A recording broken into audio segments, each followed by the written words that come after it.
Assalamualaikum students. Leftover of chapter number 7 starting from slide number 22. अच्छा जी, workforce flexibility नाम से पता चल रहा है depending on the task, depending on the consignment, depending on the order, हम अपने workforce को hire करते हैं. मींस जैसे कि लेबर होता है, कभी कभी लेबर आइडल बैठी हुई होती है तो ऑर्गेनाइजेशंस को लॉस हो रहा होता है. तो जब when needed we hire the labor. This is workforce flexibility. इसके अंदर अगर हम बात करते हैं flexibility with respect to working options, ठीक है, इसके अंदर फंक्शनल फ्लेक्सिबिलिटी भी आ जाती है. यानी वर्कफोर्स फ्लेक्सिबिलिटी का पार्ट हो गई फंक्शनल न्यूमेरिकल. अच्छा जी, फंक्शनल का मतलब क्या है कि भाई अभी अकाउंट्स डिपार्टमेंट में 4 लोग फारिग बैठे हुए हैं, मार्केटिंग के अंदर कोई जो है वो नई प्रमोशनल एक्टिविटी हो रही है, थोड़ी सी ट्रेनिंग करके हमने अकाउंट्स के लोगों को मार्केटिंग के डिपार्टमेंट में यूटिलाइज कर लिया, ठीक है ना. But of course we will be providing them training, ठीक है. अच्छा, रिक्रूटमेंट का मतलब क्या होता है? हर डिपार्टमेंट के अंदर हम लोग जब रिक्रूटमेंट कर रहे होते हैं तो हम ऐसा रखते हैं, फॉर एग्जांपल एक पर्सन है जिसने बीकॉम किया हुआ है, ऑफ कोर्स उसकी अकाउंट्स अच्छी होगी, और वो एमबीए मार्केटिंग कर रहा है, तो एचआर की नॉलेज में होता है कि हम उसको कब मार्केटिंग में यूज कर सकते हैं, या वो एमबीए एमआईएस कर रहा है, उसको कब हम आईटी के अंदर यूटिलाइज कर सकते हैं उस रिसोर्स को, ठीक है, एज पर नीड. फिर हमारे जॉब रोटेशन प्रोग्राम्स होते हैं. आप आईसीएमए के अंदर भी देख लें कि कुछ आप लोग को शफलिंग नजर आ रही होंगी, और ये हर बैंक के अंदर भी होता है. 3 to 5 years के टाइम स्पैन के ऊपर ना हम शफलिंग करते हैं of individuals from one branch to another branch and from one department to another department, जिसको हम कह सकते हैं जॉब रोटेशन की एग्जाम्पल, ठीक है जी. इसके बाद हम बात करते हैं आपके numerical flexibility, that is number of individuals working in any organisation, ठीक है. कुछ टेम्पररी वर्कर्स होते हैं, जैसे मैंने पहले ही कह दिया कि when needed we will be calling you. Part time workers होते हैं जो कि ओवर टाइम भी वर्क कर रहे होते हैं. कभी कभी हमारे अपने permanent employees over time work करते हैं, तो उनकी परमानेंट सैलरी अलग बनती है, बेसिक सैलरी अलग होती है, और ओवर टाइम के पैसे अलग होते हैं.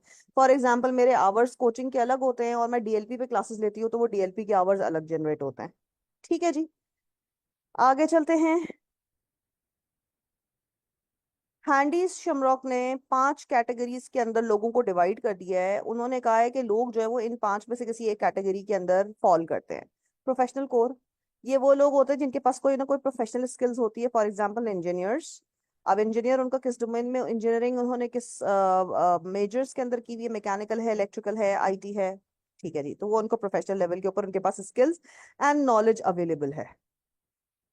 कॉन्ट्रैक्चुअल फ्रिंज के अंदर हम अगर बात करते हैं तो हम कभी कभी स्पेशलिस्ट को हायर कर रहे होते हैं for on basis of contract. For example मुझे याद है when I was working with Iqra university, वहां पर हमने ऑरिक्स के ऑर्गेनाइजेशन से कॉन्ट्रैक्ट किया था, और उनका एक आईटी पर्सन आकर के हमारे पास पूरा एक ऑरिक्स का ऑफिस हमने बना दिया था कि वो हमारे लोगों को ऑरिक्स के ऊपर ट्रेन करेंगे till we get immune to how we are suppose to use Orix. तो वो कोई ना किसी डिपार्टमेंट के अंदर वो साहब नजर आ रहे होते थे, and he used to provide and help people how they were suppose to use the system. Familiarity हो गई, कॉन्ट्रैक्ट खत्म हो गया, एक साल का, 2 साल का, एक साल और रिन्यू कर लिया, 2 साल हो गए, people were trained, he was good to go. Flexible labour force, part time workers. अच्छा देखिए, आईसीएमए के अंदर भी अगर हम बात करते हैं ना, हम मैं अपने आप को भी लेबर के अंदर काउंट करूंगी, बिकॉज मेरी per hour rate salary generate हो रही है. मैं आऊंगी, मेरी अटेंडेंस लगेगी, मैं लेक्चर दूंगी, मेरी अटेंडेंस होगी, नहीं होगी तो नहीं होगा. अच्छा देखिए, फ्लेक्सिबल वर्किंग आवर्स के अंदर होता यह है कि थोड़ा सा जो आपके परमानेंट वर्किंग के अंदर, जैसे डिफरेंट यूनिवर्सिटीज के अंदर मैं ये देख रही होती हूँ कि कुछ टीचर्स उन्होंने परमानेंट रखे हुए हैं, यानी ज्यादा मैक्सिमम टीचर्स उन्होंने परमानेंट रखे हुए हैं, कम टीचर्स जो हैं वो उन्होंने विजिटिंग पे रखे हुए हैं एज पर नीड, ठीक है ना. जो उनके परमानेंट टीचर्स होते हैं ना, अगर स्टूडेंट को किसी भी किस्म की कोई भी प्रॉब्लम है तो वो उनके पास जा करके उनके क्यूबिकल में उनसे हेल्प ले सकते हैं. This is what I believe के परमानेंट रिसोर्स होना किसी भी ऑर्गेनाइजेशन में जरूरी है, भले 5 हो और बाकी आपने 15 विजिटिंग पे रखे हुए हैं एज पर नीड, कोई मसला नहीं, कॉस्ट कटिंग का तरीकेकार होता है. फाइनेंशियल फ्लेक्सिबिलिटी, देखें अब वही वाली बात है, हम आएंगे, हमारी अटेंडेंस लगेगी तो हमारी सैलरी जनरेट होगी. रिवॉर्ड सिस्टम, इंक्रीमेंट एक तरीके से कह लीजिए, ठीक है, बोनस कह लीजिए. फ्लेक्सिबल वर्किंग अरेंजमेंट के अंदर होता क्या है basically, I introduce this flexi hours timings at Agra university, के भाई देखें हम फिक्स नहीं कर सकते किसी को भी, किसी के साथ भी मजबूरी हो सकती है. मेरे साथ थोड़ा सा प्रॉब्लम होता है था, मैं एग्जांपल आपको देती हूँ खुल के. फॉर एग्जाम्पल एक एम्प्लॉई है, उसका लॉग इन टाइम है 8 बजे. अब वो किसी भी वजह से 8:15 पे लॉग इन कर रहा है, क्योंकि वो इकरा यूनिवर्सिटी वाला पूरा पैसेज जो है ना, वो जैम होता है, वो जो आपका बलूच कॉलोनी का ब्रिज है, ठीक है ना। तो और उस अब तो रोड फिर भी बन गई है, वो साइड रोड बिल्कुल कच्ची टूटी हुई थी। तो वो 15-10 मिनट्स हर बंदा जो है ना वो ट्रैफिक के अंदर फंसता था। और कुछ लोगों ने गाड़ी अगर रोड पे पार्क करना शुरू कर दी तो ट्रैफिक पुलिस ने आकर के उनकी गाड़ियां पंक्चर करना शुरू कर दी थी। आई फेस्ड माई सेल्फ, ठीक है ना, ऑल दीज थिंग्स। तो अब मैं हर महीने जो है वो 3 लेट कमिंग के ऊपर लोगों की सैलरी काटूं, और अगले महीने जो है वो मुझे अपने लाइन मैनेजर से अप्रूवल लेकर के दे दे, फिर उसके अगले महीने में एडजस्टमेंट करूं। तो ये मेरे लिए ना एक फजूल की डिडक्शन और एडिशन वाली कहानी थी। फिर लोग मुझे फोन करें, मुझे ईमेल्स करें कि जी वो 500 रुपए का अमाउंट जो है ना वो कम है, 200 रुपए का अमाउंट कम है। तो I use to hate this thing कि यार अब मैं 200 रुपए और 500 रुपए जो है वो लोगों के, आई will be honest about it, लाखों की सैलरी है लेकिन वो 500 रुपए के लिए रो रहे हैं। बहरहाल देवर राइट, अगर उनका 500 रुपए डिडक्ट हुआ था तो वो अपनी जगह सही थे। तो मैंने जाकर के आपके बीसी साहब से बात करी और मैंने कहा देखिए, मैंने उनको अगर ये मैं बताती ना कि ये मुझे करना पड़ रहा, तो वो मुझसे साफ बोलते हाँ तो तुम्हें हम सैलरी क्यों दे रहे हैं। अब मुझे उनके सामने जब मैंने बात रखी ना, तो मैंने इस तरीके से रखी कि if we do cost cutting along with, अगर हम इसको थोड़ा ज्यादा प्रोडक्टिविटी बढ़ाने की कोशिश करें, यानी अगर सुबह 8 बजे से लेके रात 10 बजे तक मेरे पास कैंपस के अंदर लोग मौजूद हों, तो how do you think about it. तो कहने लगे हाउ इज दैट पॉसिबल। मैंने कहा that is very easily possible, कि हम शिफ्टें लगा देते हैं। जो बंदा 8 बजे आया है ना, लॉग इन किया है, वो 4 बजे निकल सकता है। जो बंदा 9 बजे लॉग इन हो रहा है वो 5 बजे निकल सकता है। जो बंदा जो है वो 10 बजे लॉग इन हो रहा है वो 6 बजे निकल सकता है। सो डू यू सी, अब मुझे वो वाला काम नहीं करना पड़ रहा कि 10 मिनट्स कौन लेट हुआ है, 15 मिनट कौन लेट हुआ है, ना मुझे सैलरी की डिडक्शन करनी पड़ रही है। आपके सिस्टम पे आपने पंच किया है, आपको उस वक्त टाइम आपको पता चल गया, आपका लॉग आउट टाइम उसने आपको दिखा दिया है। आप अपने ऑफिस में अपने क्यूबिकल में बैठे हुए हैं, आपको आपका लॉग इन टाइम जो है वो आपके अपने डिवाइस पे भी नजर आ रहा है, because we were having a system. So that was हमने क्या किया, फ्लेक्सिबल वर्किंग अरेंजमेंट कर दी। हमारे पास सुबह 8 बजे से लेकर के रात 10 बजे तक लोग कैंपस में मौजूद थे। उनको ना कोई अप्रूवल लेने की जरूरत पड़ रही है अपने बॉसेस से।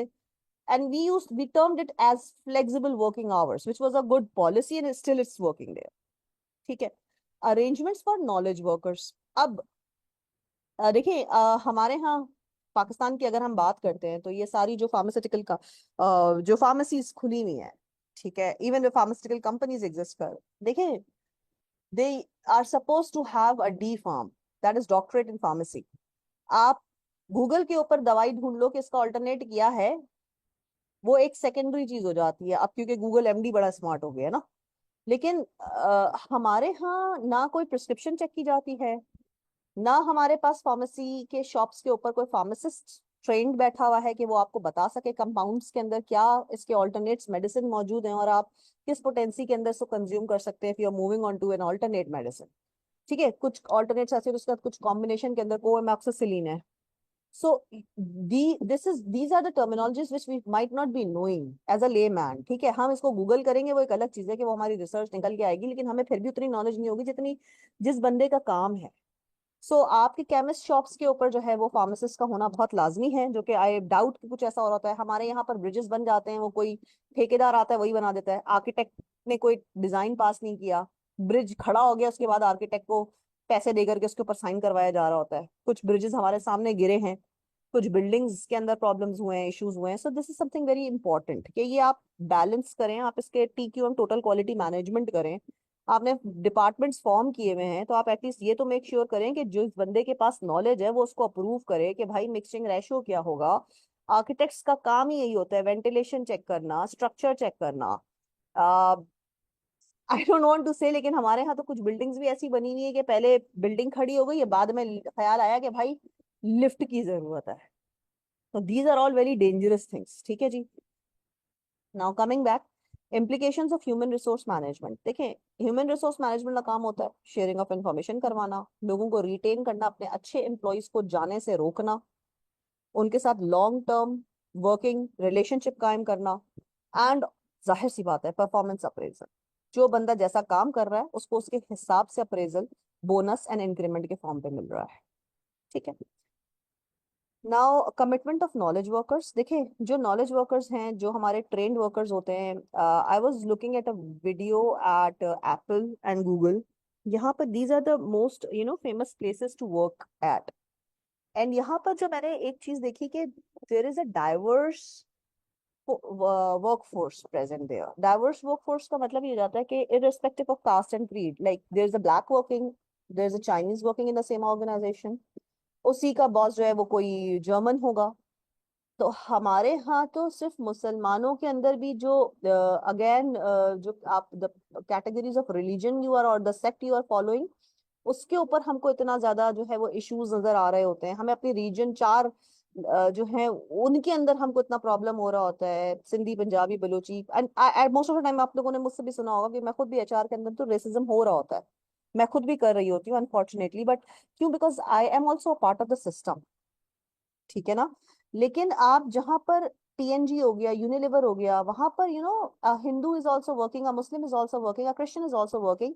यानी there is a diverse form of people working who have different, who belong to different cultures, who are following different religions, who are following different languages, जिनका माइंडसेट डिफरेंट है. And that is why we see creativity over there, innovative innovations हमको नजर आ रही होती है because of the diversification.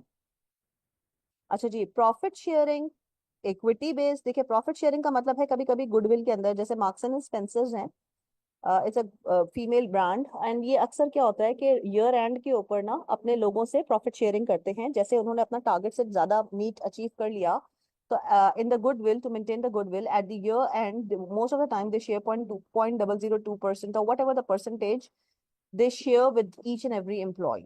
ठीक है. And in form of bonus. ठीक है. Equity based means fair based आपका रिवॉर्ड सिस्टम हो. ठीक है. अगर आपकी ए की ग्रेडिंग है तो आपका ए की ग्रेडिंग के हिसाब से इंक्रीमेंट लगेगा. अगर आपकी बी की ग्रेडिंग हुई है तो आपका बी की ग्रेडिंग के हिसाब से इंक्रीमेंट लगेगा. सी की ग्रेडिंग के ऊपर कोई इंक्रीमेंट नहीं लगेगा, and which is very justifiable. सही है जी. Employee involvement. Now we need to keep our employees involved in all kind of decisions by having their insights, inputs. ICMAP is also very good with this thing कि हम लोग visiting के अंदर भी हैं, and if I talk about my own self, I'm not a member, but still कोई भी चीज होती है ना तो they give you a lot of respect for giving your overview opinion. I don't know whether they are listening to those opinions और not, but at least जब वो ओपिनियन सुन रहे होते हैं तो वो उसके अंदर से प्रोबिंग करते हैं, क्वेश्चन करते हैं, क्लैरिफिकेशन करते हैं, they take notes. I don't know whether they really work on those opinions और नॉट.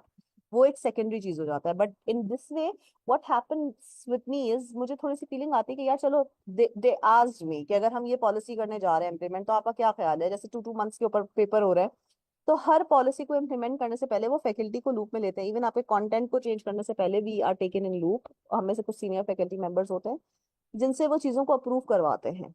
तो ये बड़ा एक अच्छी चीज होती है किसी भी ऑर्गेनाइजेशन के लिए. You need to keep your employees involve in all kind of decision making which you think are necessary to be taken, और एडेप्टेबिलिटी के लिए, चेंज के लिए, ऑर्गेनाइजेशन के सर्वाइवल के लिए डिसीजन मेकिंग के अंदर आप अपने एम्प्लॉइज को हमेशा इन्वॉल्व रखें, so that they feel empowered.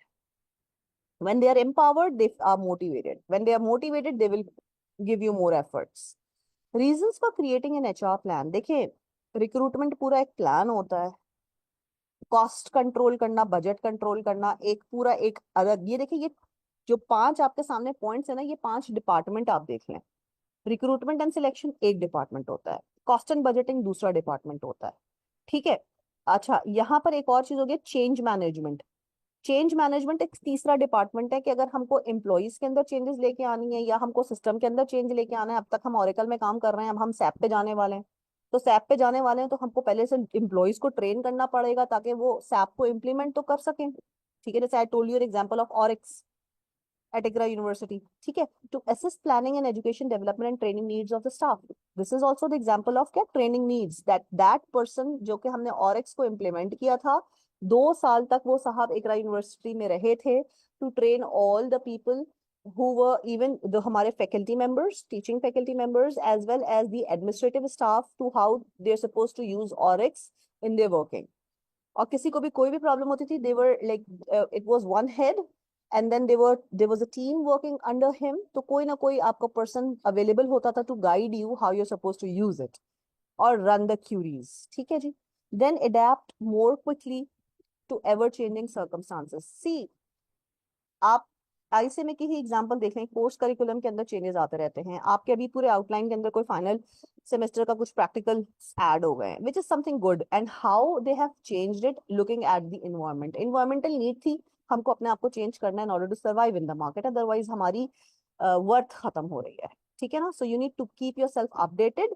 इसी तरह डॉक्टर्स होते हैं, उनको अपने आप को ट्रेनिंग्स के थ्रू अपडेटेड रखना होता है। इंजीनियर्स होते हैं, if I talk about my own self, Pakistan engineering council का मुझे हर साल पेपर देना होता है, ठीक है ना। यहाँ पाकिस्तान के अंदर ऐसा कोई हार्ड एंड फास्ट रूल नहीं है, मैंने ईयर टाइम लाइफ टाइम ले लिए, वो एक ही दफा पेपर दिया था मैंने, but abroad if you talk, her 2-3 years के ऊपर आपको अपना लाइसेंस रिन्यू करने से पहले पेपर देना होता है, which is a good practice actually, ठीक है, so that you keep yourself updated.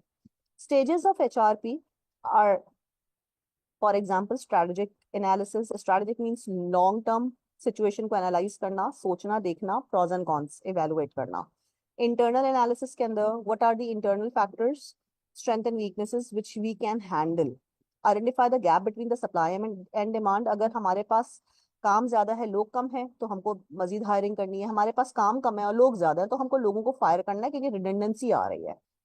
Put plans into place to close the gap। हमारा काम होता है, by providing training we try to reduce the gap between actual and desired। हम Dzire क्या कर रहे हैं और हम एक्चुअल क्या कर रहे हैं, जब गैप ज्यादा होता जाएगा तो उस चीज को मिनिमाइज करना है, अदरवाइज प्रोडक्टिविटी प्रॉफिटेबिलिटी के अंदर कमी आ रही होती है। Training plans, redevelopment plans. देखिए, ट्रेनिंग प्लान का मतलब होता है आप कोई स्किल्स सिखाएं, कोई स्किल्स अपने एम्प्लॉयज को सिखाएं in order to reduce that gap. Redevelopment plan, plan ही बुरा था, अब हम दोबारा से प्लान को डिप्लॉय करेंगे। बिल्डिंग हमने खड़ी कर दी, लिफ्ट नहीं बनाई, तो रीडेवलप किया हमने प्लान को कि कहाँ पर हम बिल्डिंग का आई मीन जो हमारे पास एक्स्ट्रा स्पेस है जिसके ऊपर कोई पिलर की इतनी कटिंग नहीं है, तो we can take a lift out, that is a redevelopment plan, ठीक है। फिर हम बात करते हैं प्रोडक्टिविटी प्लान। वाई हमने रीडेवलप किया, वाई हम ट्रेनिंग प्रोवाइड कर रहे हैं, in order to enhance the productivity. Redundancy का मतलब होता है रिपीटेशन। रिपीटेशन का मतलब होता है, देखें, जहां पर भी रिडंडेंसी होती है, we are actually wasting our resources, and resources are always scarce, means कम होती हैं। तो हमको पैसा कॉस्ट कटिंग करनी है ताकि हम रिडंडेंसी प्लान के ऊपर काम कर सके। अगर हमारे पास एक्स्ट्रा एम्प्लॉइज हैं, उनको फायर कर दे, ले ऑफ कर दे, या रीडिप्यूट कर दे, या ब्रांचेस डिफरेंट ब्रांचेस में लोकेट कर दें, ठीक है। रिटेंशन प्लान, जो हमारे अच्छे एम्प्लॉइज होते हैं, we don't prefer them leaving the organisation because we organisation considers them as an asset for the organisation. Now we are talking about organisation की टाइप, चाहे कोई सी भी हो, वर्चुअल ऑर्गेनाइजेशन हो, या मैन्युफैक्चरिंग ऑर्गेनाइजेशन हो, या एग्रीकल्चर ऑर्गेनाइजेशन हो।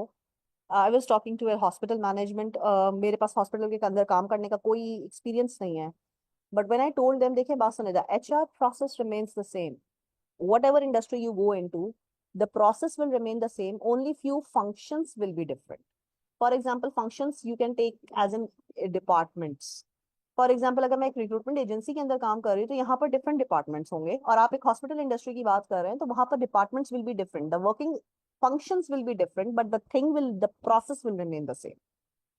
And अगर एक बंदा जिसके अंदर ईगरनेस टू लर्न है और जो कि इतना एक साउंड एक्सपीरियंस रख रहा है, तो उसको मेरे ख्याल से 2 से 3 महीना मैक्सिमम लगेंगे आपके सिस्टम को समझने में, दैट्स इट, ठीक है। एचआर साइकिल के अंदर recruitments, first step, second step है सिलेक्शन, आपने सिलेक्शन किया, पिक किया, सिलेक्ट किया, इंडक्शन, ऑफर दी, उनको ऑन बोर्ड लिया, ऑन बोर्ड लेने के बाद उनको कोई ट्रेनिंग प्रोवाइड करनी है, which depends on the type of work required from them, तो हम उनको ट्रेनिंग प्रोवाइड करते हैं, एंड देन अगर वो ट्रेनिंग के बाद भी परफॉर्म नहीं कर पा रहे तो टर्मिनेशन भी part of the HR process.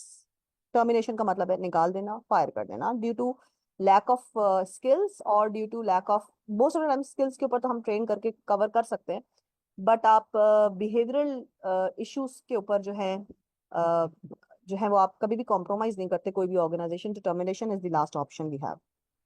Okay, recruitment plan के अंदर मैंने तुम लोगों को बोर्ड पे भी बेटा जब कराया था तो मैंने तुम्हें ये बता दिया था, जॉब एनालिसिस, और जॉब एनालिसिस के अंदर दो पार्ट्स होते हैं, जॉब एनालिसिस के अंदर दो पार्ट्स होते हैं जिसको हम कहते हैं job description and job specification. Job analysis is an HR elective, ये इलेक्टिव मैंने पढ़ाया है, how you suppose to make a job description, how you suppose to make a job specification.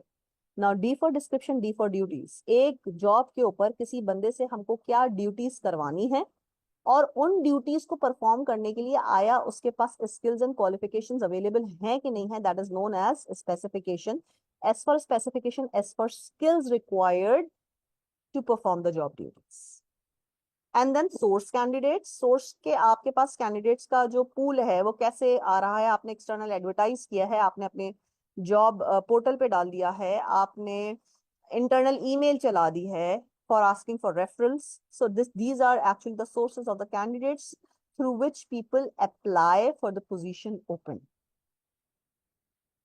Job analysis again is a process which actually comprises on two things: job description and job specification. D for description, D for duties. Any duty which a person is supposed to fulfill at a position is known as job description. Job specification is as per specification, as per skills. To perform those duties, a person is supposed to fulfill or have minimum requirement as per the qualification or skill criteria. For example, मजे की बात है, मैं आपके skilful category के लिए भी ये बात कर रही थी, लेबर क्लास के लिए भी ये बात कर रही होती हूँ. आप 2 फुट के बंदे को जो है वो कैसे गार्ड की जॉब पे रख सकते हो? एक बंदा जिसको आंखों से नजर ही नहीं आ रहा, या जो अल्लाह माफ करे लंगड़ा करके चल रहा है, तो वो कैसे गार्ड की पोजीशन पे फिक्स्ड है? You are not looking at the skills we are requiring for the position, right? Same happens when we are talking about the skillful white collar jobs. ठीक है ना, आपने एक अकाउंटेंट रख लिया, उस बेचारे को मार्केटिंग कैंपेन के अंदर यूटिलाइज कर रहे हो, पर भाई उससे अकाउंटिंग की चीजें पूछो तो उसको पता होगा लीफो फीफो क्या है, उसको पता होगा बैलेंस स्टेटमेंट कैसे एंट्री करनी है, जर्नल लेजर्स कैसे पास करने हैं. बट उसको नहीं पता होगा कि मार्केटिंग के अंदर हम गुरिल्ला, वायरल और ये सारे टर्मिनोलॉजी उसको नहीं पता होंगे. Marketing myopia, no, he must not be familiar with these terminologies. ठीक है, तो आपको स्किल्स एंड स्पेसिफिकेशंस चाहिए होगी. अच्छा जी, फ्रेशर्स के 5 point: flexible, impact, require, motivation, innate. देखें, फ्लेक्सिबिलिटी का मतलब होता है अपने आप को easy to learn, I am there to learn, I can do. Impact on other people, you are influencing them. आपकी अपीयरेंस, आपकी स्पीच, आपके मैनर्स. अच्छा, I have been always taken, I influence people a lot. I mean, I never take myself a very good looking appearance wise. I'm a very fat kind of a person. But क्या होता है when you speak, what you speak, when you, most of the time I've seen so good, looking people, charismatic personality affect करती है. But the moment you open your mouth, I've seen like I most of the time I just joke. For example, I will talk about यहाँ पर जैसे most of the time अब आपकी as के अंदर लोगों के क्रशेस होते हैं, ठीक है ना? Similarly, I had a crush in my university, and he was a year senior, and मैं हमेशा देखती रहती थी कि हाँ नहीं, वो बंदा अच्छा लगता है, वो अट्रैक्टिव है, ठीक है. And then one day he came to me asking for my differential stats mathematics register. The moment that person opened his mouth, I was like, no, I don't want to talk to him. So why?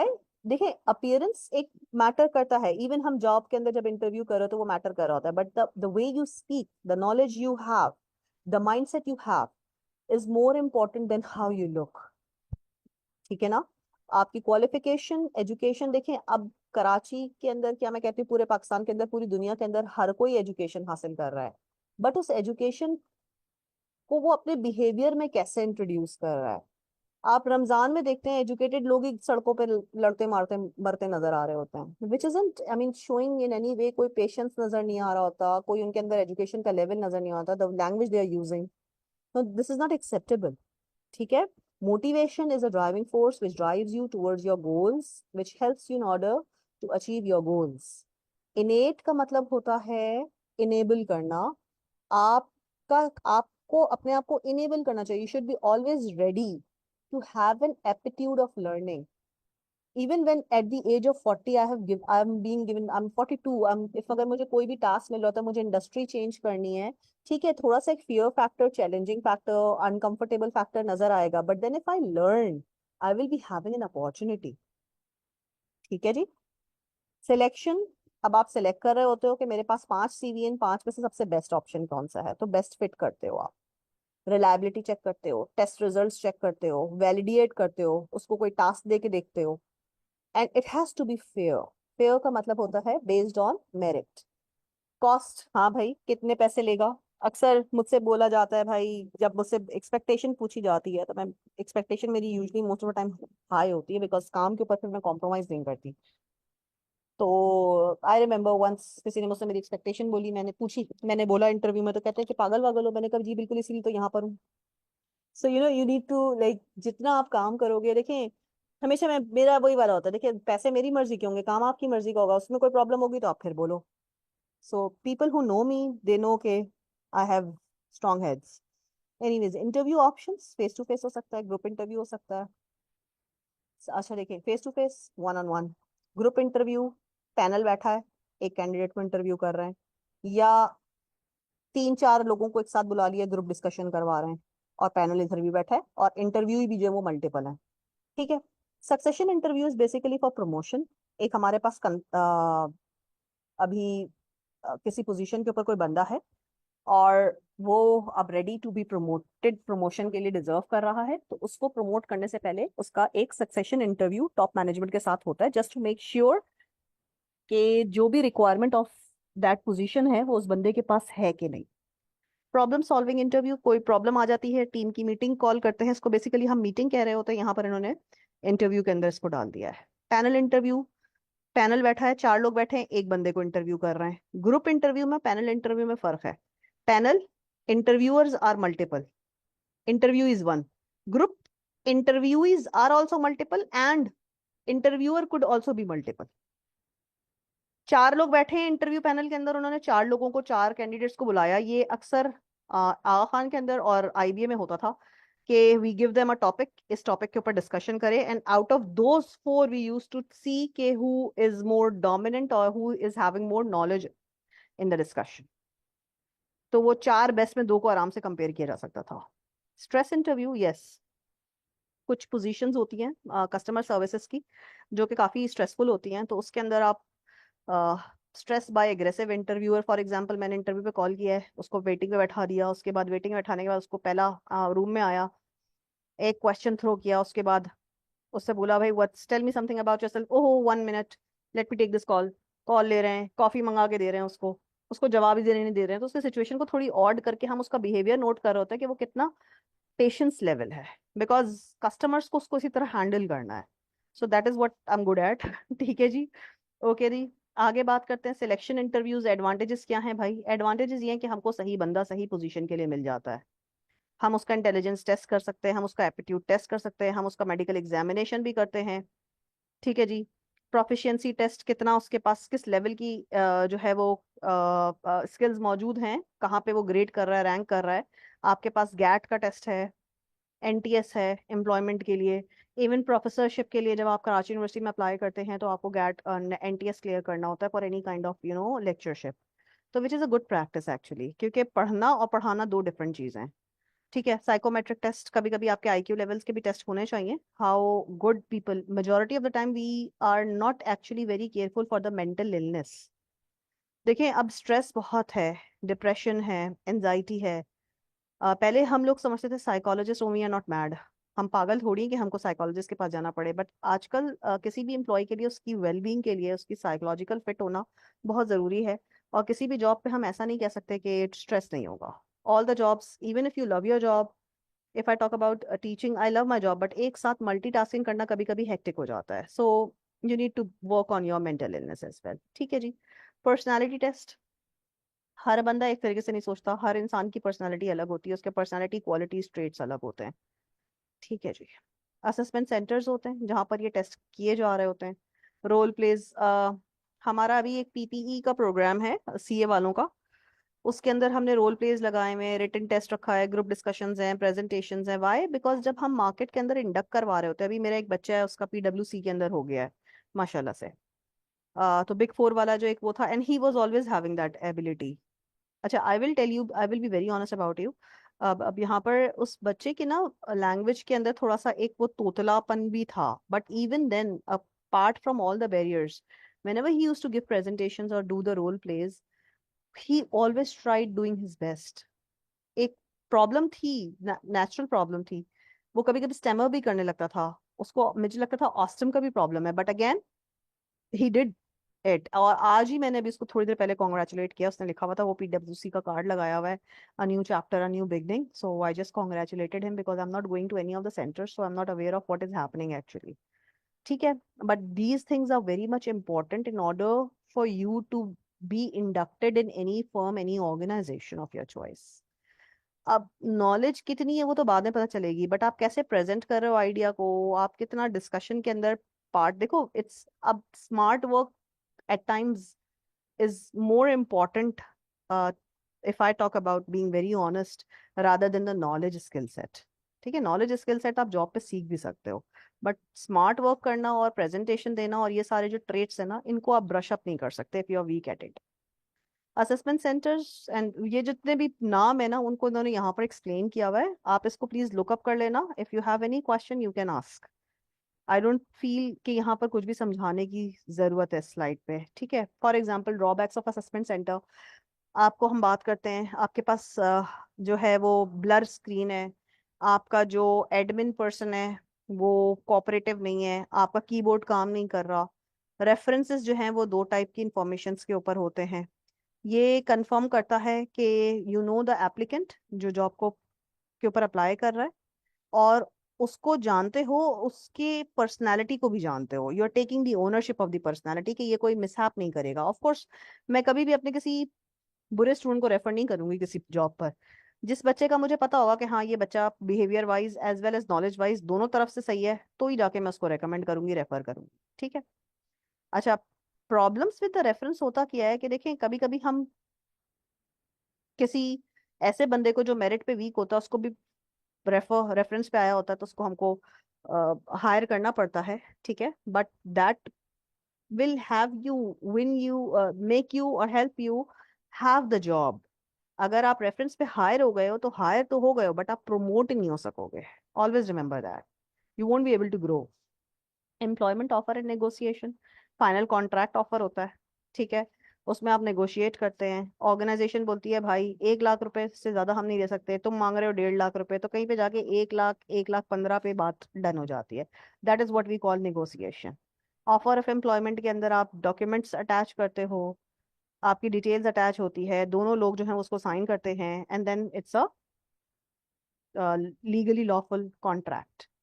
Induction, आपको hire कर लिया गया है, आपको बता दिया गया है कि आपके हेल्थ एंड सेफ्टी मेजर्स क्या हैं, आपको बता दिया गया है कि ऑर्गेनाइजेशन के क्या रूल्स पॉलिसीज रेगुलेशंस हैं। ठीक है, आपको ऑर्गेनाइजेशन का चार्ट दे दिया गया है, आपको एक्सटेंशन नंबर्स दे दिए गए हैं, so that you can call for help. Then हम बात करते हैं, आपको टर्म्स एंड कंडीशंस पॉलिसीज बता दी गई हैं, कितनी सिक लीव्स आपके पास हैं, कितनी आपके पास कैजुअल लीव्स हैं, फाइनेंशियल आपके बेसिक सैलरी क्या होगी, आपकी अप्रेजल का तरीकेकार क्या है, आपका टीए डीए होगा नहीं होगा, आपको ट्रांसपोर्टेशन दिया जाएगा नहीं जाएगा, ट्रेनिंग्स आपको ऑन एंड ऑफ किस हिसाब से दी जाएगी, कल्चर एंड वैल्यूज को भी आपको बता दी जाता है कि what is acceptable and what is not acceptable, mentioning the mission of the organisation. Training and development is one department. Training का मतलब होता है स्किल सिखाना, डेवलपमेंट का मतलब होता है लॉन्ग टर्म के अंदर उस स्किल्स को आपके अंदर एम्बेड करना। Training short term, development long term. Benefits of training, individual organisation दोनों के अंदर ट्रेनिंग जो है वो प्रोडक्टिविटी को हाई कर रही होती है। ठीक है, हम इंडिविजुअल्स को भी ट्रेन करते हैं, जब इंडिविजुअल्स की परफॉर्मेंस बेहतर होती है तो जाहिर सी बात है वो प्रोडक्टिविटी हमको ऑर्गेनाइजेशन के अंदर मिल रही होती है। इसमें लोग छोड़ के कम जाते हैं ऑर्गेनाइजेशन, क्योंकि हम उनको ऑन ऑफ ट्रेनिंग प्रोवाइड कर रहे होते हैं, तो उनकी परफॉर्मेंस अच्छी होती है, जब परफॉर्मेंस अच्छी होती है तो जॉब छोड़ने की जरूरत नहीं पड़ती। ठीक है जी। अच्छा जी, ट्रेनिंग एंड डेवलपमेंट के स्टेजेस, सबसे पहले TNA. TNA stands for training need analysis. You need to identify what are the training needs. हर इंडिविजुअल के ट्रेनिंग नीड डिफरेंट होंगे, हो सकता है मुझे ट्रेनिंग नीड आईटी के अंदर चाहिए हो सकता है मेरा जो पीयर है उसको ट्रेनिंग नीड मार्केटिंग के अंदर चाहिए हो सकता है जो हमारा तीसरा मैनेजर है उसको ट्रेनिंग नीड कम्युनिकेशन के अंदर चाहिए हो। सो हर इंडिविजुअल की training need would be different.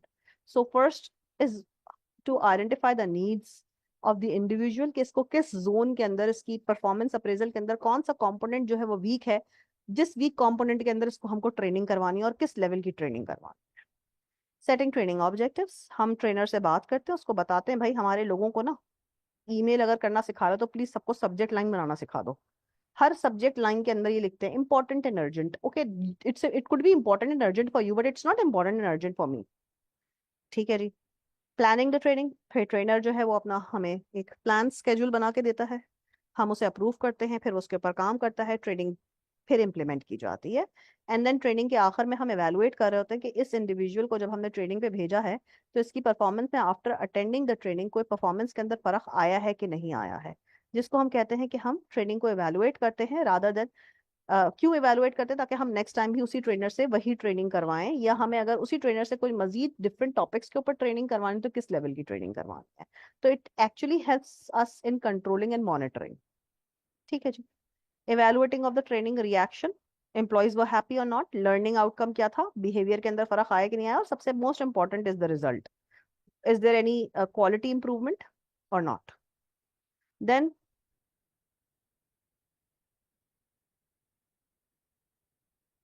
Methods of training and development. Training and development external internal दोनों होती हैं। एक्सटर्नल इन हाउस प्रोग्राम्स हो सकते हैं।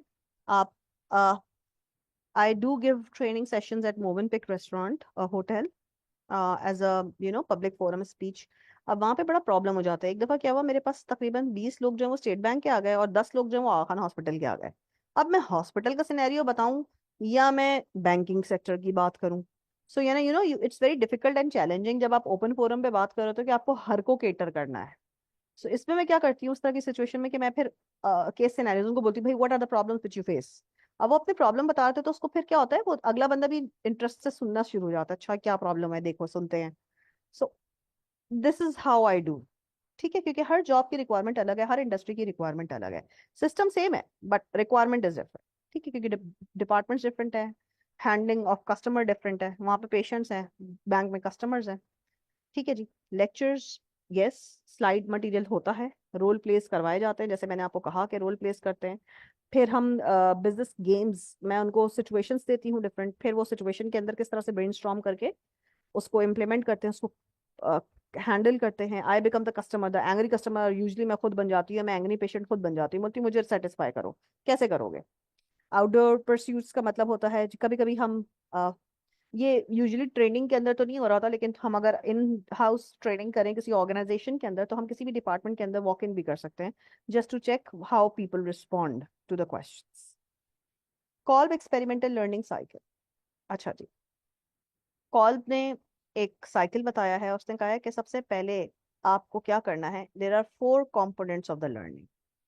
Reflection, what you think is shown in your action, what you think is shown in your action. एक बंदा जो खुद झूठ बोलता होगा ना वो किसी की बात पे यकीन नहीं करेगा क्योंकि वो खुद झूठ बोलता है। Formation of abstract concept. Abstract का मतलब है generalise, he is a great person, abstract noun मैं यूज कर रही हूँ, ग्रेटनेस की वजह तो बता दो भाई। ठीक है ना। Active experimentation means you try new things, you try new solutions to handle the same problem and you see कि you getting better। But try के अंदर ना रिस्क फैक्टर इन्वॉल्व होता है, कभी कभी फेल भी हो सकता है आपका जो एक्सपेरिमेंट है, so you should be able to take the risk. Then हम बात करते हैं कंसंट्रेट एक्सपीरियंस का मतलब होता है आप कोई भी काम करने जा रहे हैं तो you are taking innovation, you are trying new things, you are being creative, you're doing something new। ठीक है। So you should be very focused कि नई चीज करते हुए ना आपको ज्यादा एहतियात करने की जरूरत होती है रादर देन आप ओल्ड काम कर रहे हैं। हनी एंड मफर्ड ने लर्निंग स्टाइल्स को डिफाइन किया और उन्होंने बोल दिया कि भाई हमारे पास जो है वो 4 तरीके के लोग होते हैं। एक्टिविस्ट होते हैं, एक्टिविस्ट का मतलब है they are very active, they very open minded, they love taking risk. Reflectors think करते हैं, they are good thinkers. Theorist scientific theories पे जा रहे होते हैं। प्रैग्मेटिक्स क्या होते हैं, प्रोग्राम्ड तरीके पे जाते हैं, pros and cons, ended discussion. ठीक है, ओपन टू प्रोग्राम्ड प्रैक्टिस जो कर रहे हैं, न्यू आइडियाज या टेक्निक्स को भी इम्प्लीमेंट कर रहे हैं तो स्टेप बाय स्टेप करेंगे। ठीक है जी। आगे now appraisal. Appraisal is performance appraisal का वर्ड होता है, उसका मतलब है बेस्ड ऑन योर परफॉर्मेंस आपको अप्रेज किया जाता है, आपको इंक्रीमेंट दिया जाता है। ठीक है, इसके अंदर कोई एक ऐसी चीज नहीं है जिसके अंदर मजीद एक्सप्लेनेशन की जरूरत है। You guys can go through this slide, ये पहले काफी दफा हम बात कर चुके हैं। परफॉर्मेंस अप्रेजल के स्टेजेस हैं, ठीक है। इन स्टेजेस को हम डिस्कस कर रहे हैं, स्टेप्स को। सबसे पहले आप आइडेंटिफाई करेंगे कि आपको जो असेसमेंट करना है वो किस क्राइटेरिया पे करना है। अक्सर परफॉर्मेंस अप्रेजल करते हुए मैं बताती थी कि हमको एक पोजीशन को इवेलुएट करना है तो उसके कोर की फीचर्स क्या होंगे, that is criteria. Stage number 2, managers prepare an appraisal report. मैं मैनेजर हूँ, मैंने अपने अंडर 4 लोगों के अप्रेजल रिपोर्ट बना लिए। अप्रेजल रिपोर्ट बनाने के बाद मैंने उन अप्रेजी यानी वो एम्प्लॉय जिनका मैंने अप्रेजल बनाया है वो उनको अप्रेजी कहते हैं। और मैंने अप्रेजी को भी बोल दिया कि भाई एक काम करो, तुम भी अपनी रिपोर्ट बना के आ जाओ, और फिर हम दोनों बैठ के उस रिपोर्ट के ऊपर, दोनों रिपोर्ट्स के ऊपर डिस्कशन कर लेंगे, तो हम टाइम बचा लेंगे। ठीक है। Third, appraisal interview is carried out between the job holder and the manager. Appraisal 2 लोगों के बीच में होता है, मैनेजर जो कि लाइन मैनेजर है और जो एम्प्लॉय जिसका अप्रेजल प्रिपेयर किया जा रहा है। Stage number 4, agreement of future objective. उस अप्रेजल के अंदर फ्यूचर अगले साल के टारगेट्स भी डिसाइड हो जाते हैं। Stage number 5, managers own supervisor review the assessment for fairness. देखो, मैं मैनेजर हूँ, मेरे अंडर एक बंदा काम कर रहा है, मिस्टर ए का अप्रेजल मैंने तैयार किया। अगर मिस्टर ए उस अप्रेजल को एक्सेप्ट नहीं करता है तो वो मेरे बॉस के पास जा सकता है। ठीक है। Stage number 6, follow up. Follow up का मतलब ये होता है कि हमने अप्रेजल, दोनों ने साइन कर दिया, उसको अप्रेजल मिल गया, उसका इंक्रीमेंट लग गया, लेकिन अगले साल के जो टारगेट्स थे उनको हम मॉनिटर करते जाएंगे थ्रू आउट द ईयर, ताकि अगले साल वो अपनी परफॉर्मेंस को मजीद बेहतर कर सके।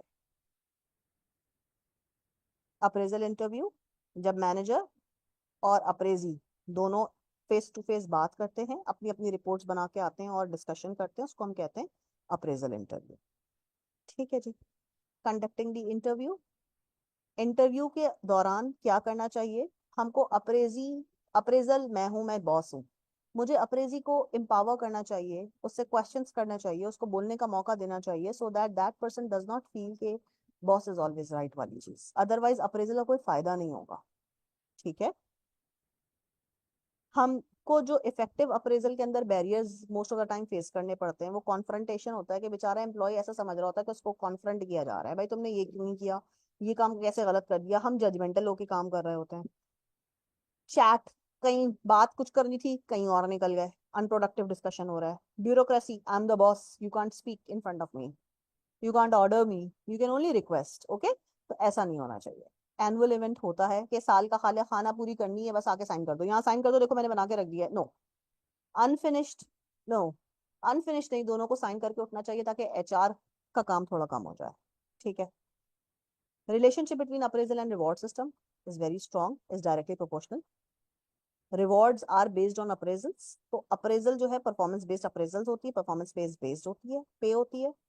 ठीक है। एम्प्लॉयज के गोल्स फिक्स होते हैं, उनका रिवॉर्ड सिस्टम फाइनलाइज होता है, उनके बीच में किसी किस्म का कोई कॉन्फ्लिक्ट या कोई मिसअंडरस्टैंडिंग का फैक्टर नहीं होना चाहिए। ठीक है। And this is actually all the example of a good company. Appraisal and career development, education उसको प्रोवाइड कर दो, उसको कोई ट्रेनिंग दे दो, उसको डेवलप कर दो। Education and training both aids to employ development. Career development definition, कभी कभी आई रिमेम्बर मेरा जो फर्स्ट बैच था, I started teaching at Hamdard University and KUBS simultaneously. There was a student at Hamdard. He was a very tall and handsome and very different kind of a build. तो मैं उसको बोलती थी, बेटा किधर BBA करने आ गया, तुम आर्मी शार्मी में जाओ। Today he's Captain Saeed. ठीक है। And he's still in touch. And that is what I saw कि उसकी पर्सनालिटी के अंदर वो चीज थी, उसकी आवाज, उसका बिल्ड, उसकी ही वाज अ CR, उसका रिस्पॉन्सिबिलिटी लेना, सबको ड्रिल करवाना, so it was not easy task actually for the first semester student. तो करियर डेवलपमेंट कुछ चीजें ऐसी होती हैं कि आप, ठीक है, उसने BBA किया, उसके बाद जाके अप्लाई किया, तो उसके पास बिजनेस की नॉलेज भी है, वो एक एजुकेटेड पर्सन है, which is actually going to help him. Pay and perks, salary, perks, extra benefits, non monetary perks, benefits. Importance of pay and perks management, देखिए बहुत जरूरी है। किस सिस्टम के ऊपर कितनी पे होनी चाहिए, और पर्क्स किस पोजीशन के ऊपर हमको कितनी सीसी की गाड़ी देनी है, ये जानना जरूरी है।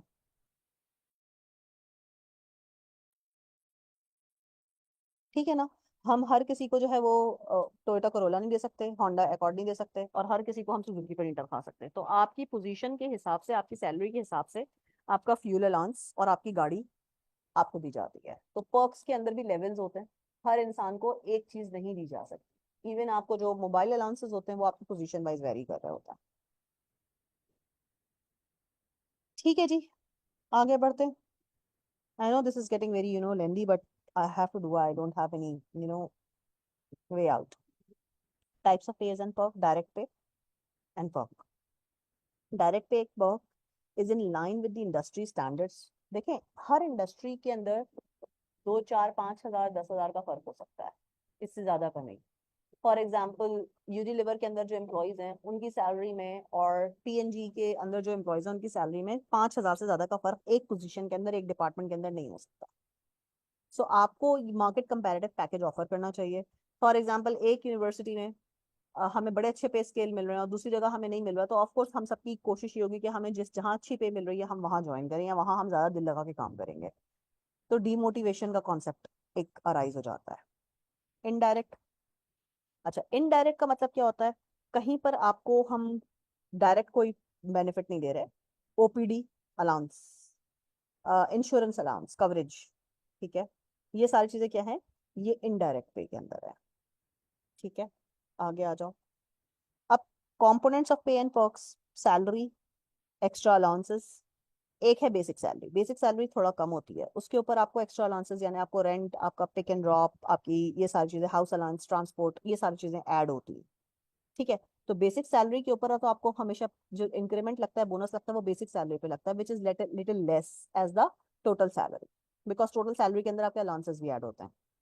ठीक है। एंड फ्रेंच बेनिफिट्स, आपको कुछ भी एक्स्ट्रा, हॉस्पिटल मेडिकल रिलीफ, जैसे मैंने आपको हेल्थ इंश्योरेंस अभी आपको बताया, या आपको food, most of the time company जो है वो लंच आपको फ्री दे रही होती हैं, या रिक्रिएशनल एक्टिविटीज कराते हैं without any charge and cost. आपको ड्रीम वर्ल्ड लेके जा रहे हैं कंपनी के खर्चे के ऊपर, आपको हम बसंत फेस्टिवल करवा रहे हैं, हम कोई कॉन्सर्ट करवा रहे हैं, so that's all the extra which every employees get. अच्छा, डिक्रूटमेंट। अब ऑर्गेनाइजेशन के अंदर लोग ज्यादा हो गए हैं तो हमको डिक्रूटमेंट करनी है, लोगों को हटाना है। हटाने के ये तरीके हैं, फायरिंग, निकाल दो। कटबैक।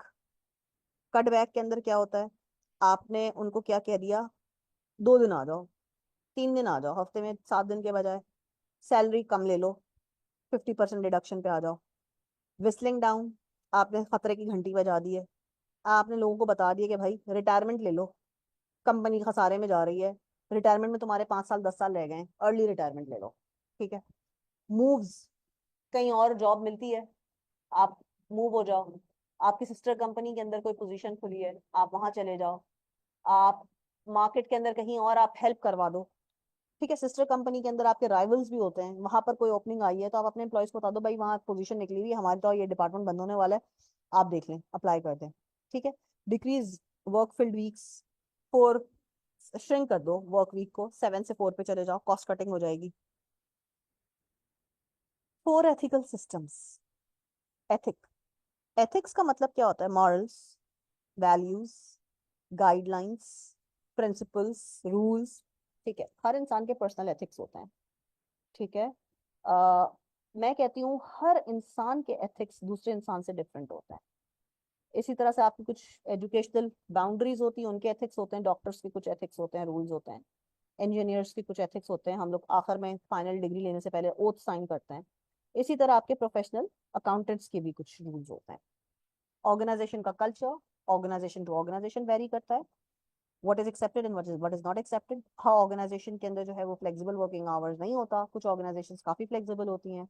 ऑर्गेनाइजेशन का अपना सिस्टम होता है, कोड ऑफ कंडक्ट होता है, रूल होता है, पॉलिसीज होती हैं जो कि आपको फॉलो करनी है। ठीक है जी, आगे बढ़ते हैं। एथिकल गाइडलाइंस, आपके एम्प्लॉयमेंट फॉर्म, कॉन्ट्रैक्ट के ऊपर कुछ लिस्टेड होती है, यूजली हैंडबुक के अंदर, एम्प्लॉय हैंडबुक के अंदर मौजूद होती हैं। ठीक है।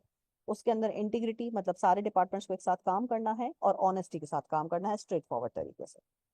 Objectivity, purpose, competence, ability, confidentiality, आपकी ऑर्गेनाइजेशन की बात बाहर नहीं जानी चाहिए, प्रोफेशनल बिहेवियर, काम के वक्त में काम, टेक्निकल स्टैंडर्ड्स, जिस भी इंडस्ट्री के अंदर हैं तो जो भी स्टैंडर्ड आपने फॉलो करने हैं वो आपने करना है, जो रूल्स आपने फॉलो करने हैं, IFRS है वो भी एक स्टैंडर्ड है ना, तो वो आपने करना ही करना है।